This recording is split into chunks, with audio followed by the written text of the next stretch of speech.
Jésus-Christ, la parole vivante, la parole révélée.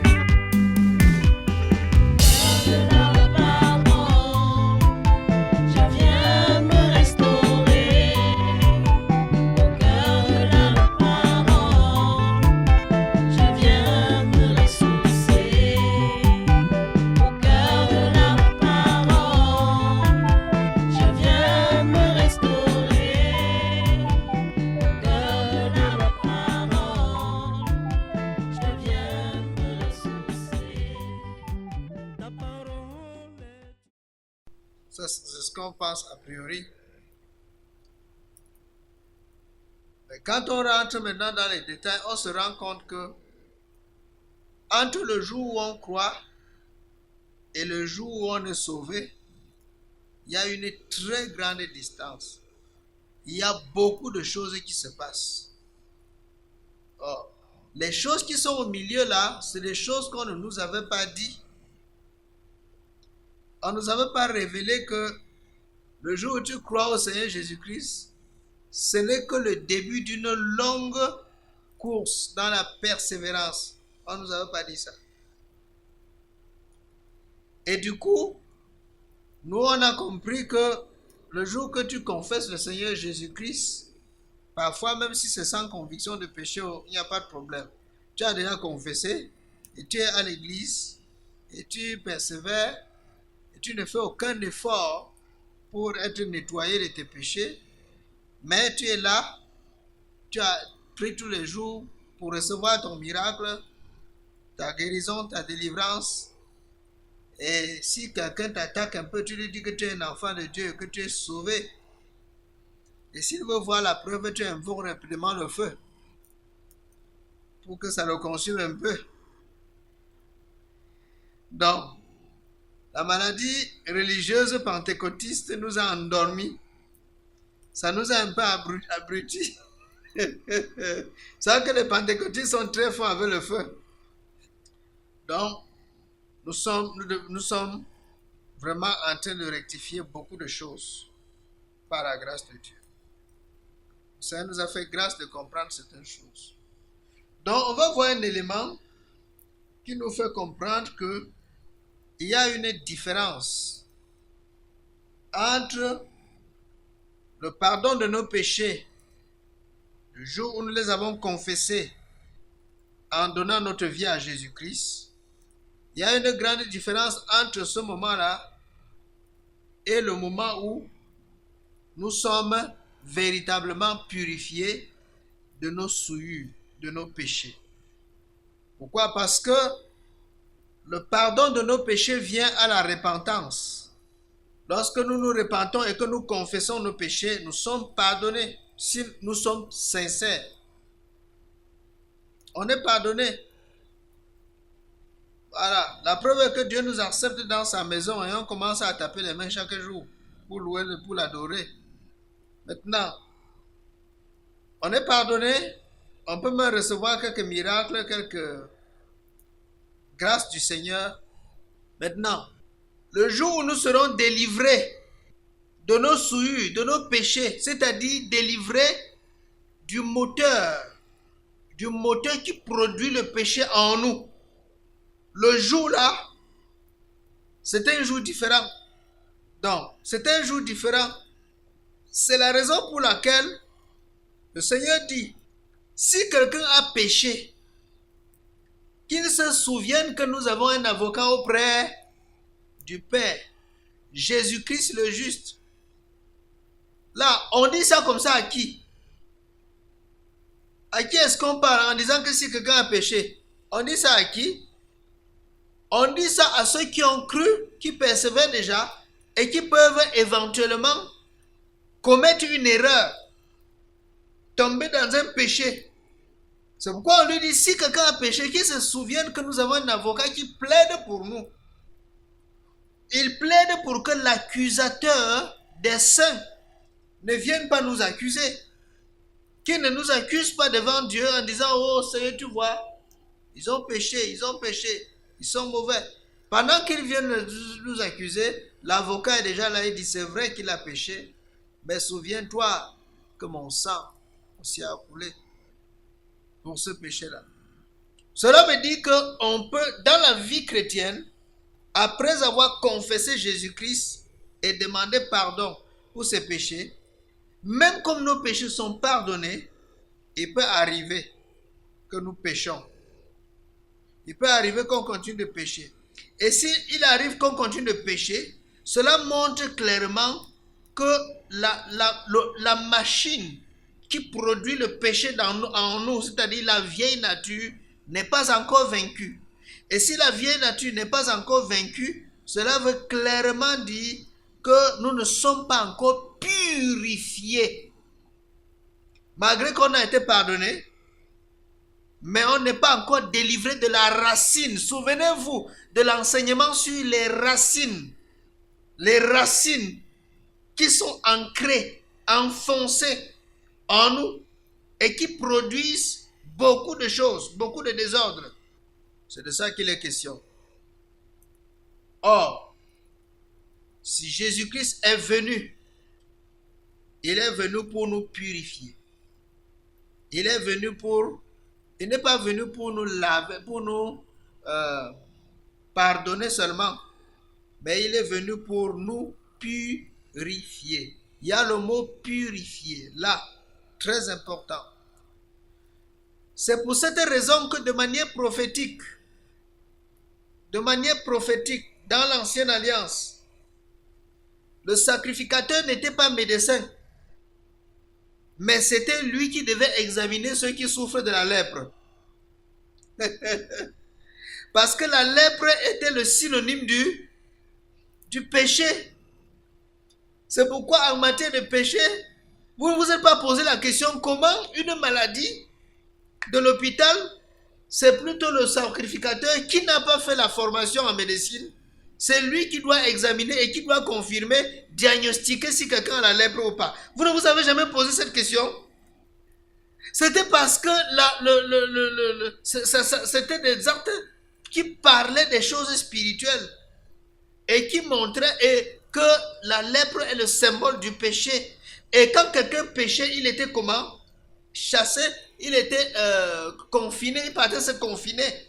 Donc, il sortait de la communauté et il se mettait à part. Et quand il se mettait à part et qu'il est guéri, le jour où il est guéri, il revient encore, c'est le sacrificateur qui examine et qui atteste qu'il est guéri. Et quand on atteste qu'il est guéri, il ne rentre pas dans la communauté comme ça. Il faisait ce qu'on appelle comment? Il y avait le sacrifice il faisait la purification. Il devait faire un rituel de purification. D'abord, pour devenir pur, avant d'intégrer la communauté à nouveau. Vous voyez? C'était si clair. Pour montrer que ceux qui appartiennent au Seigneur ont jadis appartenu au Seigneur avant la chute. Et après la chute correspond au moment où ils ont attrapé la lèpre. Et ayant attrapé la lèpre, ils ont été expulsés du royaume, expulsés de la présence de Dieu. Et maintenant, le sacrificateur qui doit examiner notre lèpre pour nous confirmer, pour nous purifier de notre lèpre, afin que nous puissions faire le sacrifice d'expiation et retourner à nouveau dans la communauté, c'est-à-dire dans le royaume. Ce souverain sacrificateur-là, c'est Jésus-Christ. Amen. C'est Jésus, c'est Jésus-Christ qui doit nous laver et nous purifier. Je prends déjà les images de l'ancienne alliance parce que ce matin, ça a été très difficile à comprendre. Là, maintenant, je crois qu'en prenant cette image ici, ça devient un peu plus clair. Donc, Jésus-Christ est le sacrificateur qui examine notre lèpre, qui confirme que nous sommes lépreux et qui confirme aussi que nous avons été guéris de la lèpre et que maintenant nous pouvons rentrer dans la communauté, c'est-à-dire dans le royaume. Et pour cela, il y a le rituel de la purification qui est très important. Voyez? Donc, j'ai essayé de regarder un peu la définition de pardonner. On nous dit que pardonner, le pardon, c'est l'acte intérieur qui consiste à libérer la colère. À libérer la colère, la rancœur ou le ressentiment que l'on ressent envers quelqu'un après une blessure ou une injustice. Ça, c'est le pardon. Maintenant, on dit que signifie ôter. Ôter. Ôter, on dit ôter.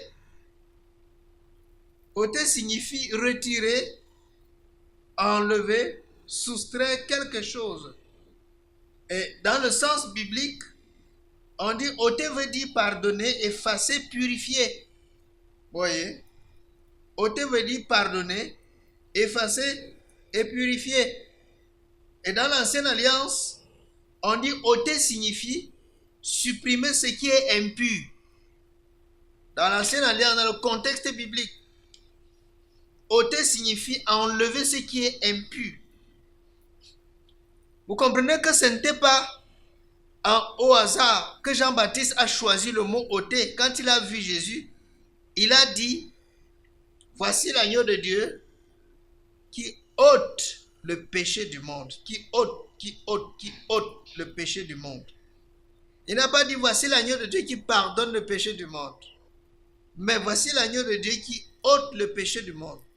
C'est vrai que la rémission et le pardon des péchés, nous le recevons quand nous avons cru en Jésus-Christ.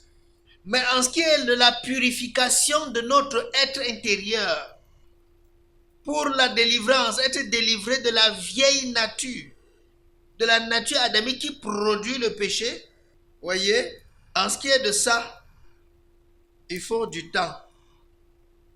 Il faut du temps. C'est pourquoi tous les jours nous confessons les péchés. Nous demandons pardon au Seigneur. Oh Seigneur, oh, c'est encore arrivé. J'ai encore péché. Seigneur, j'ai encore fait ceci. Pour commencer le culte, on confesse les péchés. Pour commencer la prière, on confesse les péchés. Pour commencer l'adoration, on confesse les péchés. Tout le temps, on confesse. Parce qu'on s'est rendu compte qu'on est encore tombé. Et la parole dit, si quelqu'un a péché, qu'il se souvienne que nous avons un avocat auprès du Père. Vous voyez? Donc, regardons un peu. On va lire Luc chapitre 5, verset 20 à 26. 20 à 26. Luc 5, 20, 26. Voyant leur foi, Jésus dit, homme, tes péchés te sont pardonnés.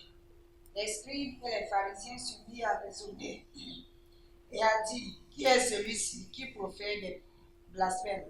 Qui peut pardonner les péchés si ce n'est Dieu seul?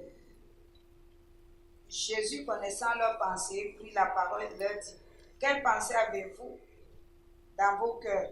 Lequel est le plus aisé de dire, tes péchés te sont pardonnés, ou de dire, lève-toi et marche? Or, afin que vous sachiez que le Fils de l'homme a sur la terre le pouvoir de pardonner les péchés, je te l'ordonne, dit-il au paralytique, lève-toi, prends ton lit et va dans ta maison. Et à l'instant, il se leva en leur présence, dit-il, prit le lit sur lequel il était couché et s'en alla dans sa maison, glorifiant Dieu. Tous étaient dans l'étonnement et glorifiaient Dieu, remplis de crainte. Ils disaient, nous avons vu aujourd'hui des choses étranges. Vous voyez, dans ce passage, Jésus pardonne les péchés d'un paralytique et le guérit. Parce qu'il savait que son péché, sa paralysie, était le résultat d'un péché qu'il a commis. Et maintenant, Jésus, pour guérir son péché, guérir sa paralysie, lui pardonne d'abord ses péchés. Parce que la maladie est la conséquence du péché. Maintenant, on dit qu'il est parti glorifier Dieu, il chantait Alléluia, il était content partout en route. Maintenant, on va voir un autre cas de guérison. Toujours un paralytique dans Jean chapitre 5. Jean 5, verset 12 à 14. Jean 5, 12 à 14. Ils lui demandèrent, qui est l'homme qui t'a dit, prends ton lit et marche? Mais celui qui avait été guéri ne savait pas qui c'était, car Jésus avait disparu de la foule qui était en ce lieu.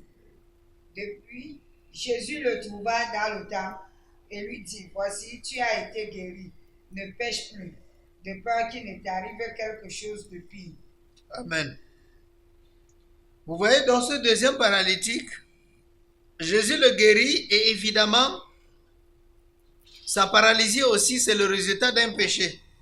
Mais Jésus lui dit maintenant, ce qu'il n'a pas dit à l'autre, il lui dit, va, ne pêche plus, de peur qu'il ne t'arrive rien depuis, de peur que la situation ne revienne de manière plus grave, ne pêche plus.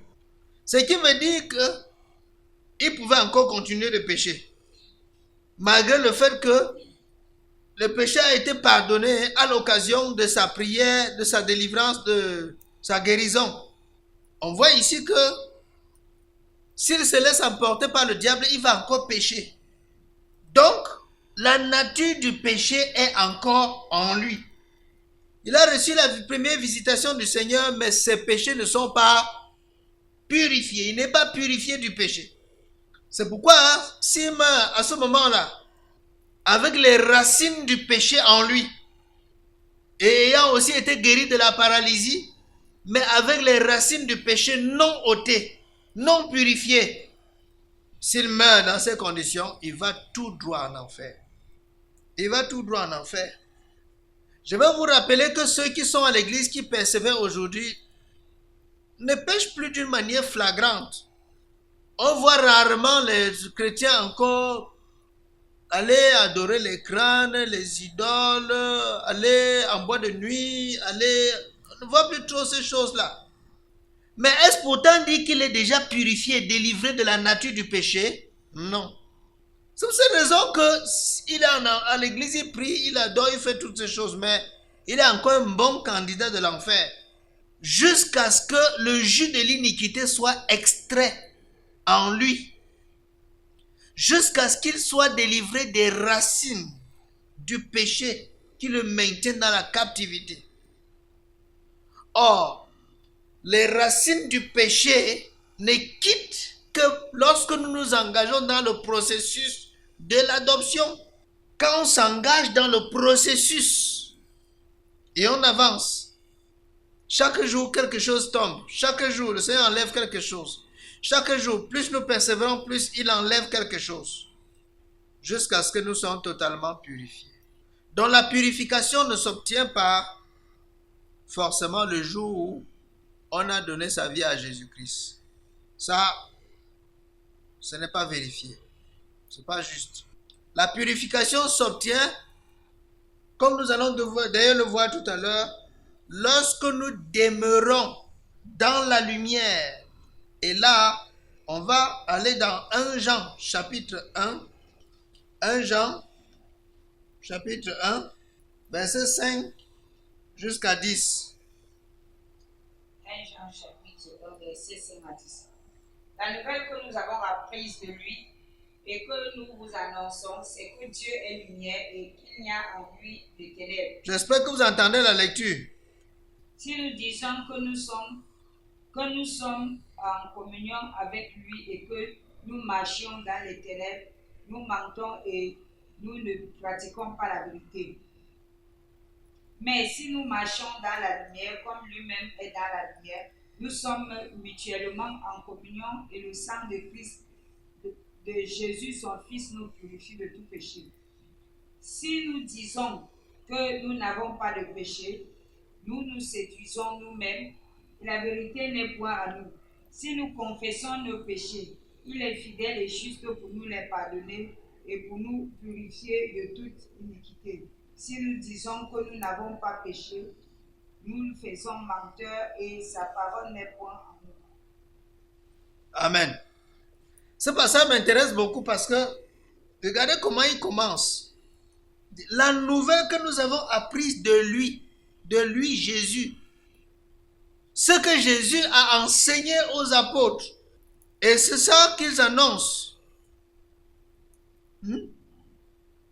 C'est que Dieu est lumière et qu'il n'y a point en lui de ténèbres. Dieu est comment? Lumière. Et il n'y a pas en lui de ténèbres. Maintenant, il explique. Si nous disons que nous sommes en communion avec lui et que nous marchons dans les ténèbres, nous mentons et nous ne pratiquons pas la vérité.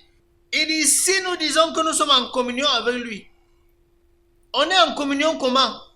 À cause du fait que nous sommes repentis un jour, que nous avons accepté Christ, on s'est repenti, on a commencé la marche avec le Seigneur.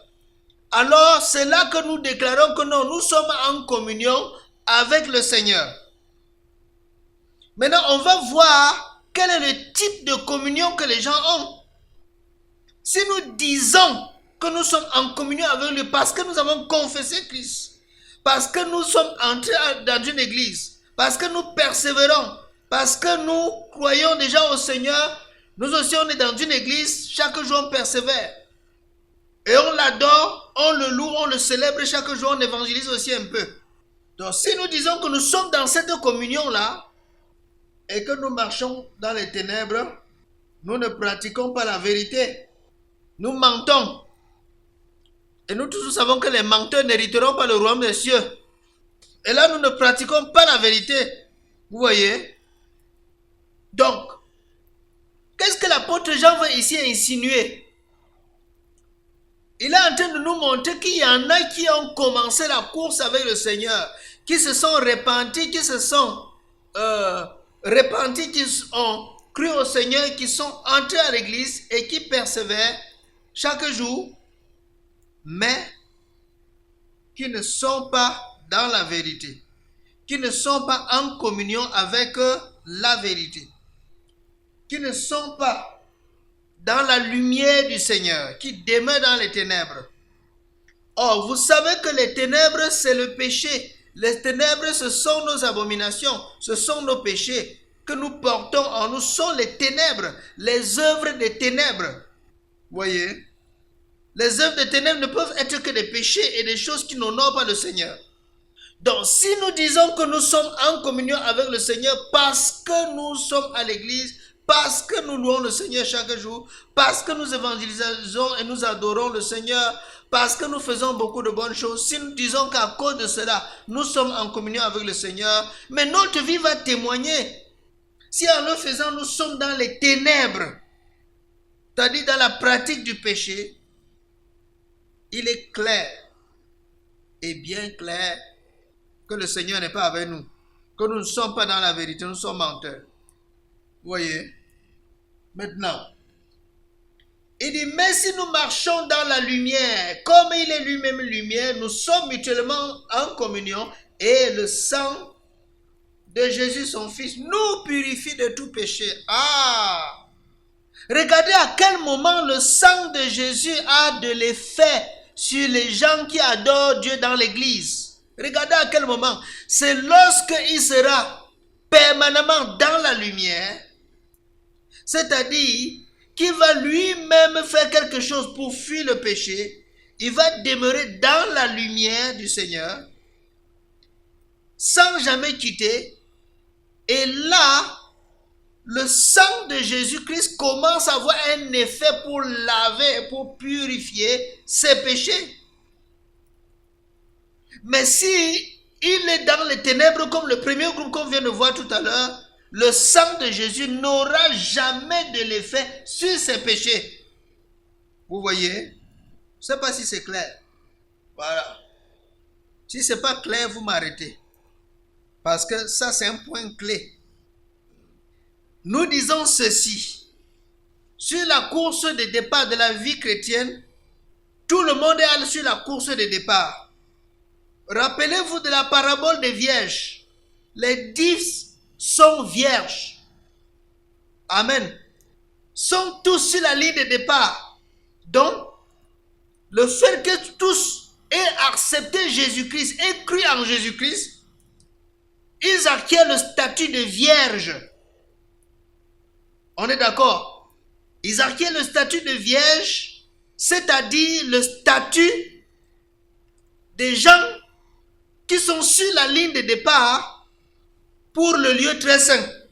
Maintenant, chemin faisant, les deux groupes, il y a deux groupes là qui sont issus. On se sépare en deux.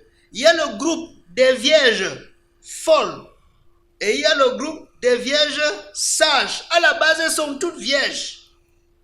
Les vierges folles sont celles qui sont représentées dans ce texte-ci par les gens qui disent qu'ils sont en communion avec le Seigneur et qui marchent dans les ténèbres.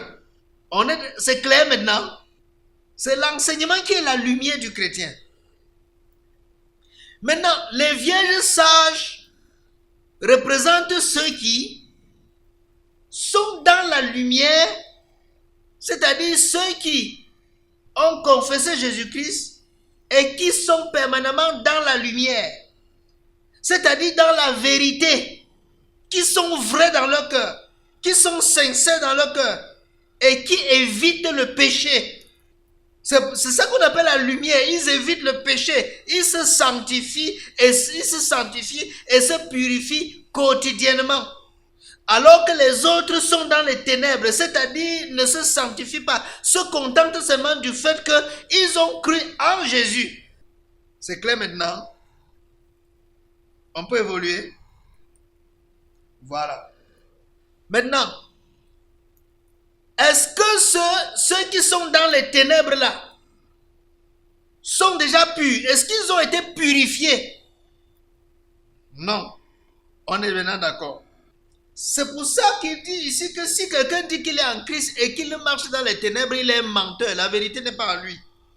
Et les ténèbres qui sont en lui témoignent que là où il est, la racine du péché, les racines, les fondements du péché sont encore en lui. Comme le monsieur dont on avait dit qu'il est dans le fiel amer et dans les liens de l'iniquité. Ah, maintenant vous comprenez. Je crois que c'était le magicien. Il était dans le fiel amer et dans les liens de l'iniquité. Donc ses œuvres étaient des œuvres de ténèbres, malgré le fait qu'il était baptisé et qu'il était à l'église. On est d'accord? Voilà. De la même manière, les œuvres du jeune homme riche étaient des œuvres de ténèbres, malgré le fait qu'il était là depuis sa jeunesse. Il était là dans les affaires de Dieu depuis sa jeunesse, mais sa vie témoignait les ténèbres en lui. Voilà. Maintenant, quand il nous dit ici que si nous marchons dans la lumière, nous sommes mutuellement dans la lumière, nous sommes, comme il est lui-même lumière, nous sommes mutuellement en communion et le sang de Jésus-Christ nous purifie de tout péché. Vous voyez à quel moment donc le sang de Jésus-Christ commence à avoir un effet?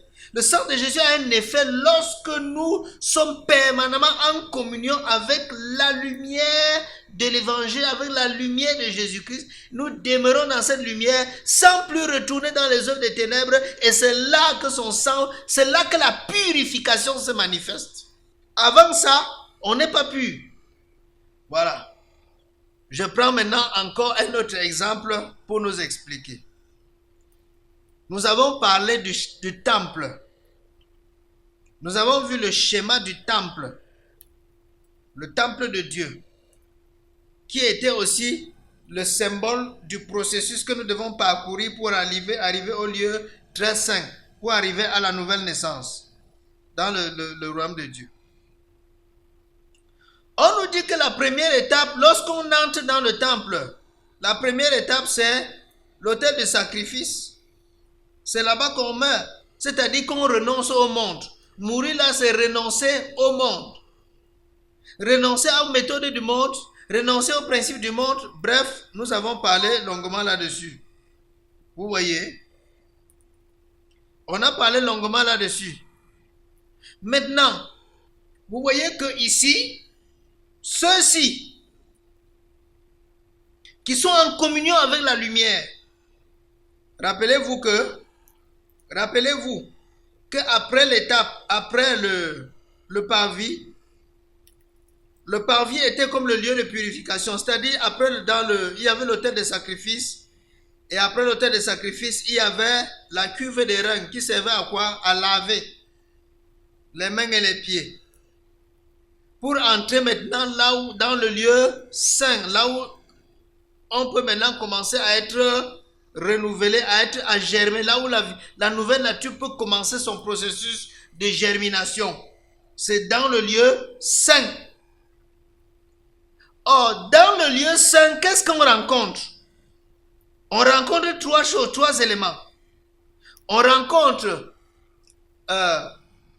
le chandelier, on rencontre la table des pains de proposition et on rencontre l'autel des parfums. Cela veut dire quoi? Cela veut dire le chandelier est le symbole de la lumière permanente de Dieu. C'est de cette lumière-là qu'on parle ici, au verset 7. Si nous marchons dans la lumière, comme il est lui-même lumière, nous sommes mutuellement en communion et le sang de Jésus nous purifie. Ouais, maintenant, c'est de la lumière du chandelier qu'on parle. Or, les vierges folles ont refusé la lumière du chandelier. Elles ne sont pas en contact avec la lumière du chandelier. Et après le chandelier, il y avait la table des pains de proposition. Le pain de proposition, c'était la nourriture permanente des sacrificateurs.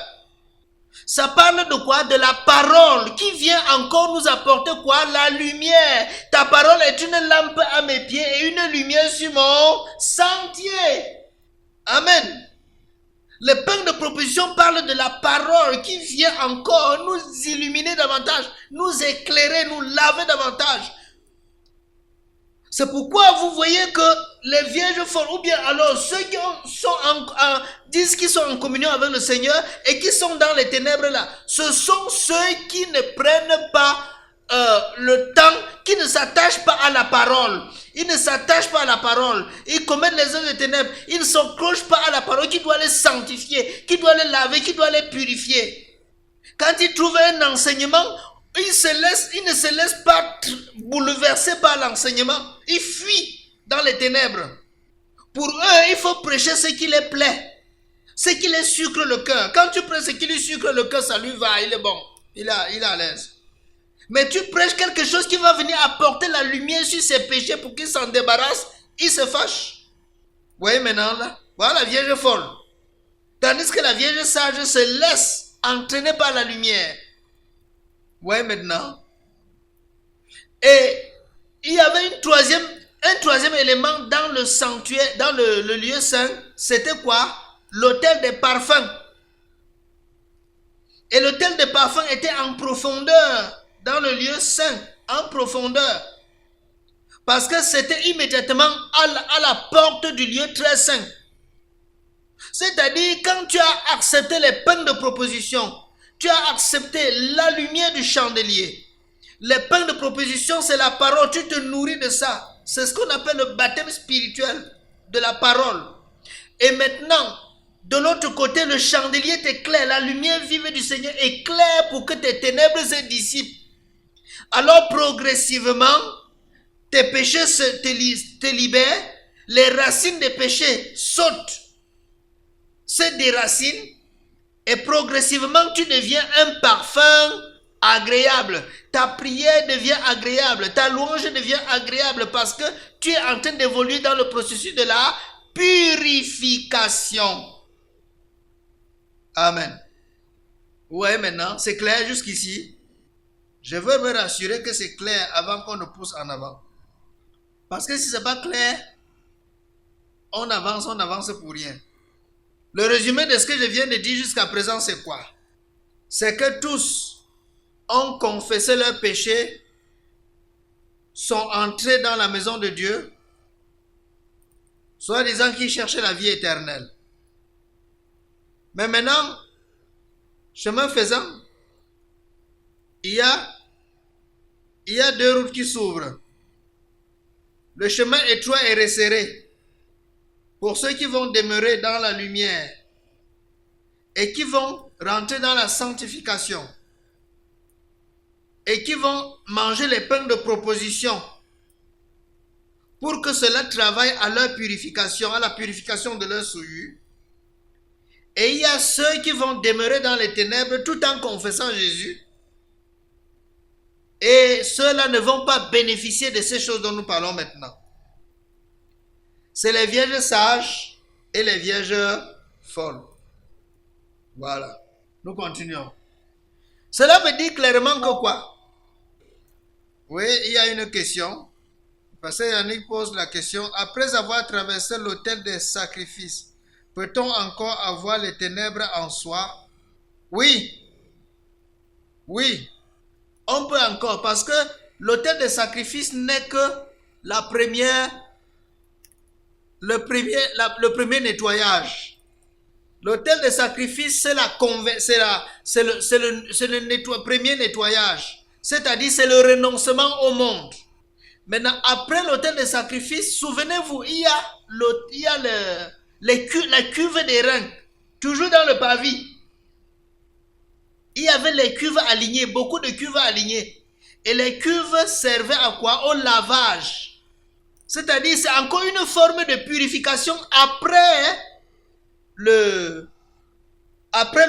le sacrifice sur l'autel. C'est une forme de purification encore. C'est comme vous. Qu'est-ce que vous faites? Quand vous tuez, vous égorgez le poulet, il est déjà mort. Mais est-ce que vous préparez comme ça? Il est mort, mais il est ensanglanté. Il a le sang, il a les plumes, il a tout. Vous finissez, vous lavez. Vous lavez d'abord à l'eau pour finir le nettoyage, pour qu'il soit d'abord propre avant d'entrer dans la marmite, pour qu'il soit agréable dans votre bouche. Il faut d'abord que vous le laviez avant de continuer la préparation. Mais pourtant, vous l'avez déjà tué. Maintenant, il faut laver les dernières saletés là, que ça parte. C'est le rôle de la cuve des reins, dans lequel il y avait de l'eau. Et ça, on est encore au niveau du parvis. Maintenant, lorsqu'on entre dans le lieu saint, le produit est déjà prêt pour le début, pour le commencement de la régénération. C'est-à-dire, la mort est déjà consommée et on a nettoyé le sacrifice par la cuve des reins. Maintenant, c'est pourquoi il entre dans la lumière. C'est pour faire la différence entre le niveau du parvis et le niveau du lieu saint. C'est pourquoi le chandelier est dans le lieu saint. C'est-à-dire le lieu où il doit recevoir les pains de proposition sous la lumière. Sous la lumière. Pour que cela produise en lui le début de la germination. Souvenez-vous, le début de la germination. C'est-à-dire, il entre maintenant dans la métamorphose. Pour que la nouvelle nature commence à prendre son décor. À planter son décor. La nouvelle nature. La vieille est restée dans le pavé intérieur. Maintenant, il est dans le lieu saint. C'est le début du décor de la nouvelle naissance. C'est pourquoi les pains de proposition, c'est un style de parole pour la connaissance du Seigneur. Pour qu'il entre en communion avec la connaissance du Seigneur. Rappelez-vous que la vie éternelle, c'est qu'il te connaisse, toi, le seul vrai Dieu, et celui que tu as envoyé, Jésus-Christ. Que tu te connaisses, toi, le seul vrai Dieu, et celui que tu as envoyé. Donc la vie éternelle est basée sur la connaissance de Dieu et la connaissance de Jésus-Christ. Or, les pains de proposition, c'est ce que nous consommons pour bien connaître le Dieu en qui nous avons cru. Après le lieu saint, il a déjà été reçu le baptême de l'eau, de la parole. Donc, il a déjà la parole de la vérité en lui. D'où viennent encore les ténèbres? Je comprends la question. Nous disons ceci.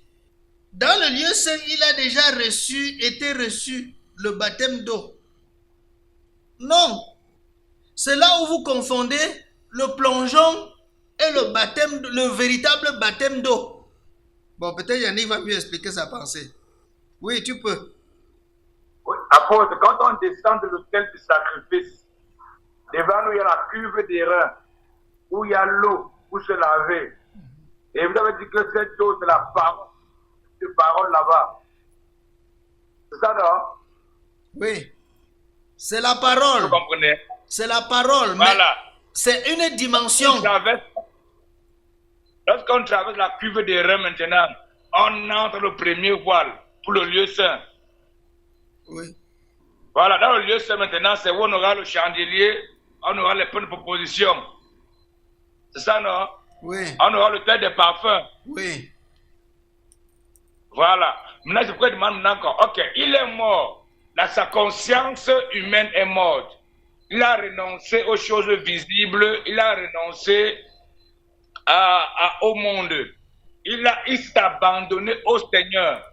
Il est mort aux choses de la terre, aux pensées mondaines, aux choses de la terre. Il s'est lavé dans la parole. Donc, il a été plongé dans la parole. Maintenant, il sort de la parole, il entre pour aller commencer à offrir les parfums qui monteront vers le lieu très saint. Et alors, avant de les offrir, on lui donne les propositions. Dans le lieu saint, on lui donne le chandelier qui l'éclaire. Or, on sait déjà que depuis la Genèse, la lumière et les ténèbres ont été séparées. Quand Dieu a dit que la lumière soit, il a séparé la lumière des ténèbres. Maintenant, je suis au lieu saint, avec le chandelier devant moi, qui est allumé, qui n'est pas éteint, qui est allumé, et qui m'éclaire, qui éclaire la parole qui est déjà en moi. Les ténèbres, alors là maintenant, ça sort d'où? Je ne comprends pas bien. Voilà. Comprenez bien. Dans le lieu saint, ce n'est plus les ténèbres. Sauf si je ne me suis pas bien fait comprendre. Parce que ce que nous avons lu ici, le texte ne nous dit pas que les gens-ci dont nous parlons là étaient dans le lieu saint. Il y en a qui n'évoluent pas du tout. Qui vont rester dans le parvis jusqu'à ce que Jésus revienne. Mais qui crient tous les jours à l'église. Mais ils sont stagnants. Ils ne bougent pas. Ils sont toujours dans les ténèbres. Ce sont eux les vierges folles qui n'arrivent pas à la purification de leur souillure. Maintenant, ceux qui ont traversé cette étape entrent dans le lieu saint. Et dans le lieu saint, en temps normal, la question du péché est réglée. C'est réglé. Mais c'est pour ça qu'il y a la lumière du chandelier.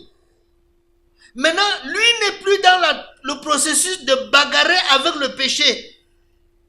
Il est dans le processus de la germination. C'est-à-dire du renouvellement. C'est-à-dire, la nature de Dieu commence maintenant à... Il est déjà un produit candidat pour recevoir la nature de Dieu. Et le travail qui doit se faire dans le lieu saint consiste à investir chaque jour par les pains de proposition la nature de Dieu en lui. C'est clair maintenant? Voilà. C'est maintenant le travail du lieu saint qu'on appelle le baptême. Le baptême spirituel. C'est-à-dire, le plongeon, il est noyé dans la parole. Il est plongé dans la parole. Baptisé, plongé dans la parole. Ce n'est plus la parole de la cuve des reins. Ce n'est plus celle de la cuve des reins, non. C'est maintenant la connaissance. Parce que ce qui se passe, écoutez-moi bien maintenant, la différence entre la parole que nous recevons dans le parvis et la parole que nous recevons dans le lieu saint. La parole du parvis, c'est celle qui pointe le doigt sur les choses que nous devons enlever. Le renoncement aux œuvres mortes, c'est pas moi, la mort en soi, bref, c'est le genre de parole qui pointe le doigt sur les ténèbres qui sont en nous. Alors que dans le lieu saint, la parole que nous recevons, ce n'est plus celle qui pointe les ténèbres. On a réglé ce problème. Maintenant, c'est celle qui investit Dieu en nous, qui investit sa nature, qui nous amène maintenant à entrer dans la véritable... On a commencé maintenant l'école de la connaissance du Seigneur. C'est clair maintenant? C'est ça qu'on appelle maintenant le baptême spirituel. C'est-à-dire nous sommes plongés, noyés dans la parole. Et c'est le véritable baptême. Sans lui, le plongeon est inutile. Bon, je ne veux pas rentrer dans Romains 6 encore. Là où il dit que ignorez-vous que nous tous qui avons été baptisés, c'est en sa mort que nous avons été baptisés. Nous avons été ensevelis avec lui par le baptême, afin que comme Christ est ressuscité des morts, nous aussi nous puissions ressusciter et marcher en nouveauté, de vie. Parce que là, on va parler du baptême en sa mort, qui est dans le parvis. Et on va parler maintenant dans le baptême dans la parole, qui est dans le lieu saint. Et maintenant, on parlera du baptême dans l'esprit, qui sera dans le lieu très saint. Vous voyez maintenant, il y a le baptême en la mort, pour la crucifixion du vieil homme qui se passe dans le parvis. Il y a le baptême en la parole, qui se passe dans le lieu saint. Il y a le baptême de l'esprit, le baptême du Saint-Esprit, qui sera dans le lieu très saint, là où nous serons investis, inondés, imbibés par la manifestation de l'Esprit de Dieu en nous, lorsqu'on on sera entré dans le lieu très saint. Voilà. Et on va décortiquer tout ça à la longue. Je n'ai même pas encore décortiqué ces enseignements-là. Voilà. Si c'est clair maintenant, on peut faire les pas en avant. J'espère que c'est clair aussi pour tout le monde. Voilà. Nous continuons donc. Et pourquoi la corde au rein du souverain sacrificateur? Oui, mais le souverain sacrificateur était dans le ministère de dans le ministère lévitique. Donc, il faisait, comment on appelle ça? C'était un rituel. C'était un rituel que lui faisait. Il n'était pas dans la réalité des choses. Il faisait l'ombre des choses à venir. Et il fallait cette corde-là pour montrer que quelqu'un ne peut pas entrer là-bas avec le péché et ressortir. C'est pourquoi il devait faire le sacrifice à l'entrée. Et s'il oublie le sacrifice, il ne sortira pas vivant. Parce que la présence de Dieu va le fondre. Et comme personne ne peut ne pouvait accéder là-bas parce que le lieu très saint était encore spirituellement fermé. Comme personne ne pouvait accéder, c'est pour ça qu'il fallait la chaîne pour faire sortir le corps. Voilà. C'est bon quand la parole de Dieu, quand on l'explique, c'est sucré. Très sucré. Sauf que maintenant, pour la vallée, elle devient amère. Quand la vallée devient amère, vous allez souffrir. On finit quand même le texte qu'on a commencé là, parce que là, il détaillait beaucoup de choses.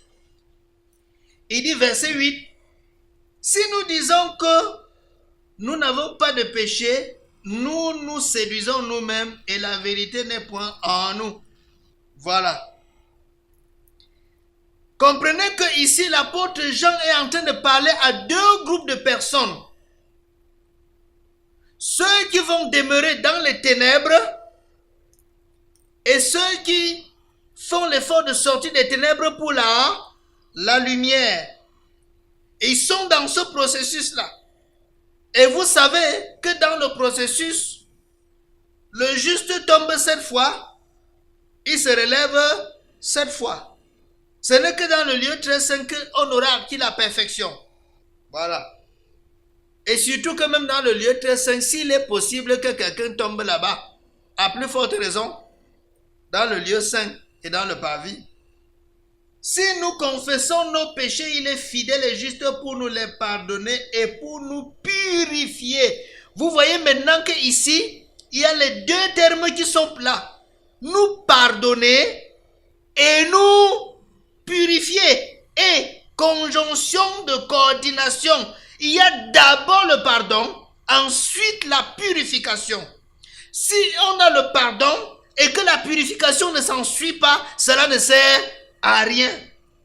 Et on ne peut pas avoir la purification sans qu'on ait été pardonné. Donc, c'est pour ça que la purification est plus grande que le pardon de nos péchés.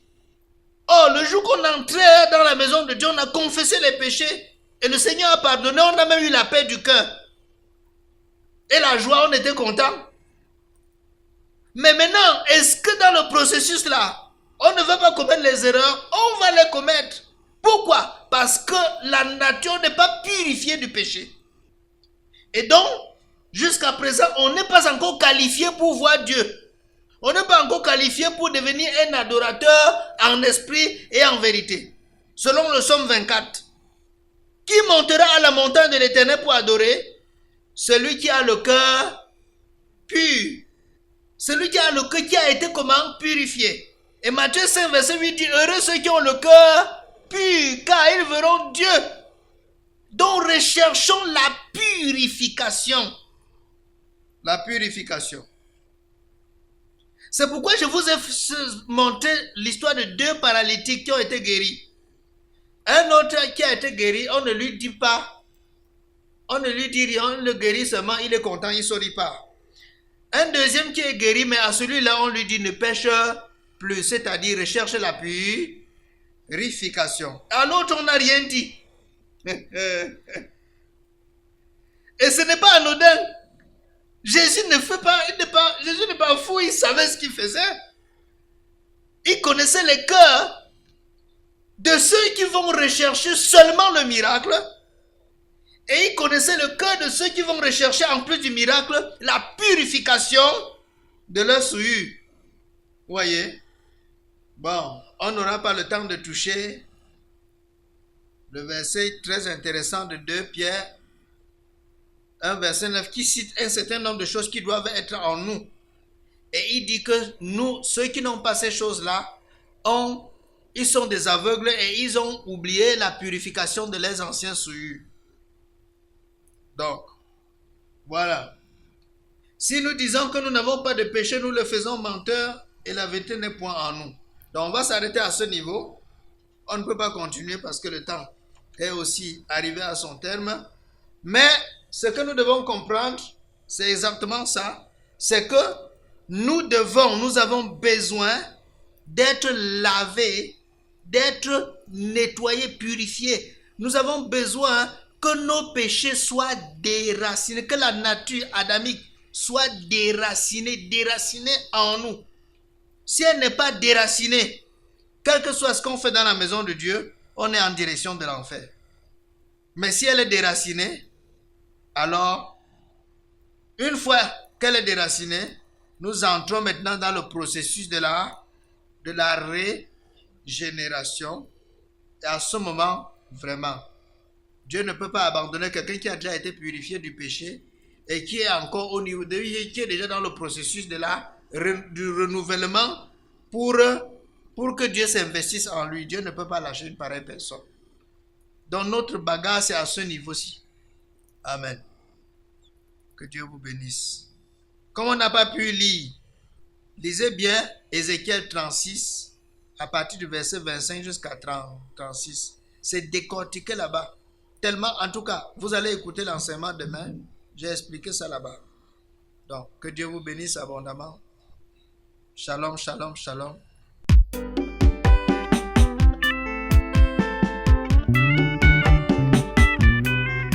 Jésus-Christ, la parole vivante, la parole révélée.